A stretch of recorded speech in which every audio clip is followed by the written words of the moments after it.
What up, guys? How you doing? Welcome back to the channel. Today we'll be reacting to Chamath, how to succeed in business. Let's get into it. What does feeling crushed mean and feel like in poker? Is it like that you just can't read at all? You're being constantly pressured. You feel off balance. You try to bluff and the person reads you perfectly. That kind of stuff. This is a really, really excellent question, because I think this has parallels to a bunch of other things. Okay, let's just use poker as a microcosm to explain a bunch of other systems or games. Maybe it's running a company or investing. Okay, so let's use those three examples, but we use poker to explain it. What does success look like? Well, success looks like you have positive expected value, right? In poker, the simple way to summarize that is your opponent, let's just say you and I are playing, are going to make a bunch of mistakes. There's a bunch of it that's going to be absolutely perfect. And then there's a few spots where you make mistakes. And then there's a bunch of places in the poker game where I play perfectly and I make a few mistakes. Basically, your mistakes minus my mistakes is the edge, right? That's how poker works. If I make fewer mistakes than you make, I will make money and I will win. That is the objective of the game. Translate that into business. You're running a company. You have a team of employees. You have a pool of human capital that's capable of being productive in the world and creating something. But you are going to make mistakes in making that. Maybe it doesn't completely fit the market. Maybe it's mispriced. Maybe it actually doesn't require all of the people that you need, so the margins are wrong. And then there's the competitive set of all the other alternatives that customer has. Their mistakes minus your mistakes is the expected value of Google, Facebook, Apple, etc. Okay? Now take investing. Every time you buy something, somebody else on the other side is selling it to you. Is that their mistake? We don't know yet. But their mistakes minus your mistakes is how you make a lot of money over long periods of time as an investor. Somebody sold you Google at $40 a share. You bought it and you kept it. Huge mistake on their part, minimum mistakes on your part. The difference of that is the money that you made. So life can be summarized in many ways in that way. So the question is,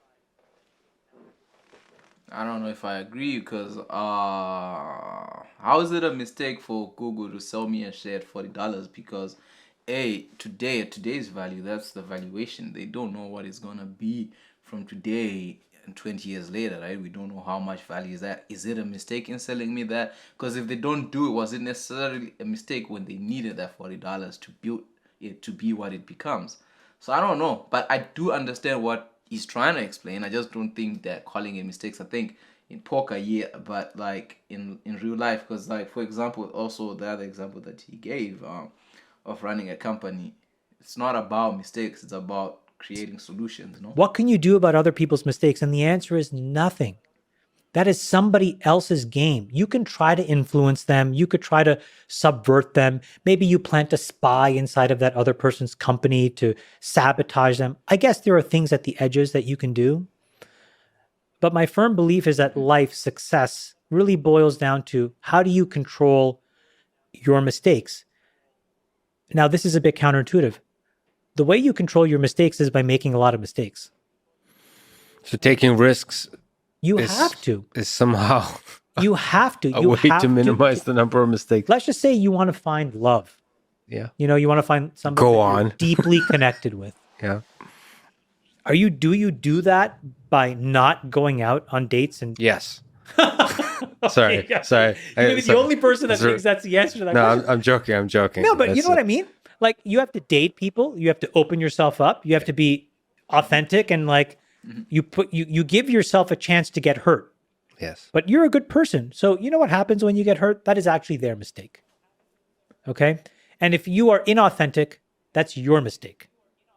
That's a controllable thing in you. You can tell them the truth, who you are, and say, here's my pluses and minuses. My point is, there are very few things in life that you can't break down, I think, into that very simple idea. And in terms of your mistakes, society tells you don't make them, because we will judge you and we will look down on you. And I think the really successful people realize that actually, no, it's the cycle time of mistakes that gets you to success. Because your error rate will diminish the more mistakes that you make. You observe them, you figure out where it's Yeah. coming from. Is it a psychological thing? Is it a, cognitive thing? And then you fix it. So the implied thing there is that there's in business and investing, in poker, in dating, in life, is that there's this platonic GTO, game theory optimal thing out there. And so when you say mistakes, you're always comparing to that optimal path you could have taken. I think slightly different. I would say mistake is maybe a bad proxy, but it's the best proxy I have for learning. But I'm using the language of what society tells you. Sure, got it. Society. I think I finally get it. Okay, yeah, I get what you're saying, especially with the love thing. You wanna move real quick, especially with relationships, to see if you're compatible with somebody. So it's like when you're dating and then it ends, it feels like, oh snap, I made a mistake. But it's not necessarily that you made a mistake, it's you learned that you and this person do not mesh. And now you now know the questions to ask that got you where you are, but you can also pick the mistakes that you made that made that relationship end. So if you're like you're closed off, now you know in your next relationship I have to open up, I have to do this, and then in the next when you open up, it's like okay, I have to do it this way. You're constantly learning and fixing until you find the optimal way to go. Society tells you I that when get it. you try something and it doesn't work, it's a mistake. So I just use that word because it's the word that resonates most with most people. Got it. The real thing that it is learning. Yeah, it's like in neural networks, it's loss. It's a neural network. It's lost. Exactly. Yeah, right. So you're using the mistake that is most, the word that is most understandable, especially by the way people experience it. I guess most of life is a sequence of mistakes. The problem is when you use the word mistake and you think about mistakes, it actually has a counterproductive effect of you becoming conservative in just being risk averse. So that's if you flip it and say try to maximize the number of successes, somehow that leads you to take more risk. Mistake scares people. I think mistakes scare people because society likes these very simplified boundaries of who is winning and who is losing. And they want to reward people who make traditional choices and succeed. But the thing is, what's so corrosive about that is that they're actually not even being put in a position to actually make a quote unquote mistake and fail. So I'll give you if you look at like getting into an elite school, right? Society rewards you for being in the Ivy Leagues in a way that, in my opinion, incorrectly, doesn't reward you for being in a non-Ivy League school. There's a certain level of status and presumption of intellect and capability that comes with being there. But that system doesn't really have a counterfactual because it's not as if you both go to MIT and Ohio State. And then we can see two versions of Lex Fridman so that we can figure out that the jig is up and there was no difference. Right? And so instead it reinforces this idea that there is no truth-seeking function. There is no way to actually make this thing whole. And so it tells you, you have to get in here. And if you don't, your life is over. You've made a huge mistake, or you've failed completely. And so you have to find different, unique ways of dismantling this. This is why, part of what I've realized where I got very lucky is I had no friends in high school. I had a few cohort of acquaintances. But part of being so hypervigilant when I grew up was I was so ashamed of that world that I had to live in. I didn't want to bring anyone into it. I could not see myself that anybody would accept me. But the thing with that is that I had no definition of what expectations should be. So they were not guided by the people around me. And so I would escape to define my expectations. It's interesting, but you didn't feel Oh, yeah. Wow, that's actually a valid point. Because you know how it is when you're in high school and then you're getting to that age where you want to get to college and stuff. and how people will be like, oh yeah, success is going to this college, it's doing this thing, it's having this platform. But if you don't have that, that means you're open to everything. Like your dad didn't put you in a prison of expectation? Or because like that's, if you don't have friends like that, so the flip side of that, you don't have any other signals. It's very easy to believe, like when you're in a cult, that Well, like, he was angry. He pushed me. He used me as a mechanism to alleviate his own frustration. And this may sound very crazy, but he also believed in me. And so that's what created this weird duality where I was always confused about. you could be somebody great.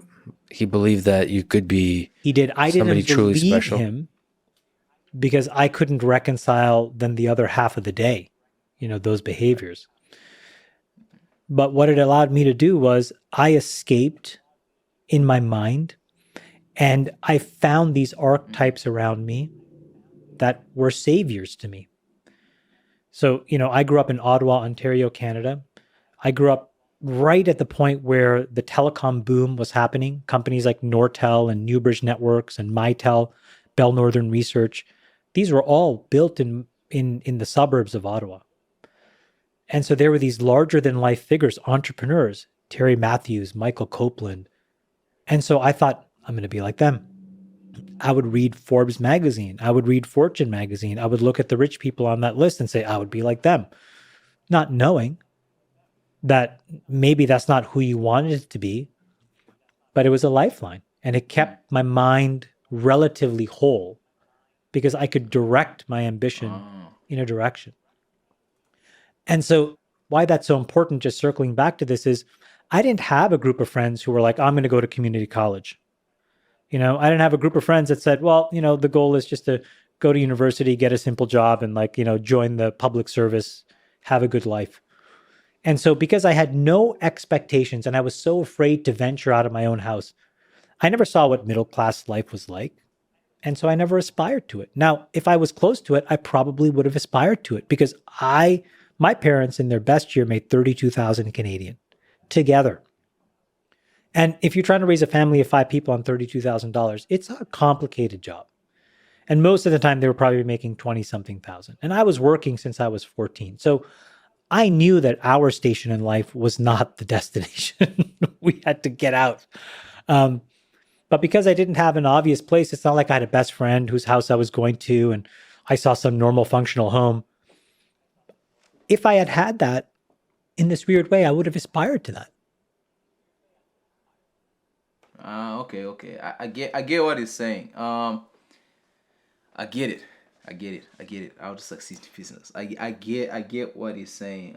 So without having friends, without having that thing, because if you're coming from not necessarily nothing, if you're coming from a poverty place, right?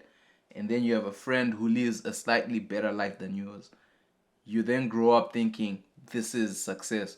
Whereas for him, because he didn't have this as an expectation, his expectation was to be like those great entrepreneurs. So it was from 0 to 100 rather than from 0 to 20. Because at 20, you know how the goal, I don't know if it's the same thing in your societies that you live in, but the goal is always to go one step extra, one step, like each generation just moves a little step, a little step, a little step, a little step. I think that's been the move, that why we go to school, get a job, get this, so that we all move a little step, a little step. But for him, because he didn't have friends that were a step ahead of his parents, so it's like you gotta go from 32,000 to 1 billion. You grow up because this ain't it, this is it. So it's like this rather than this, and then there's this comfortable thing. So not having friends allowed him to just believe and go to this, which is valid, and which is I learned a lot in this video. Actually, I hope you guys learned something too. The main thing is make mistakes, learn. I think the word mistake, yeah, because mistake comes with the connotation of consequence as well. Like if you make a mistake, that means you lose a certain value, for you lose time, you lose something. I think we have to look at it as lessons. Like you learn. It's you make a move. If it works out, it's like great, you learn. If it doesn't work out, great, you learn. Either way, you learn. That way, you don't lose the time that you invested into a certain thing. I just got out of a relationship. It was one of the best things that ever happened for me, because in it, I learned a lot. And I think when it ended, at first I was like, oh my God, I'm heartbroken. But I also learned a lot from that relationship, to where you're like, oh, okay, I get it. I get how these things work. I get how we got here and how I can make different moves. So I don't look back at it with regret, right? I look back at it and say, I understand. You know, now we move on to the next thing. What do we have to do to make things better for the next thing and prepare for that next thing and becoming a better man, a better person? I hope you guys learned a lot from this. If you're new around here, smash that subscribe button. Let me know what you learned from this. I'll be seeing you in the next one.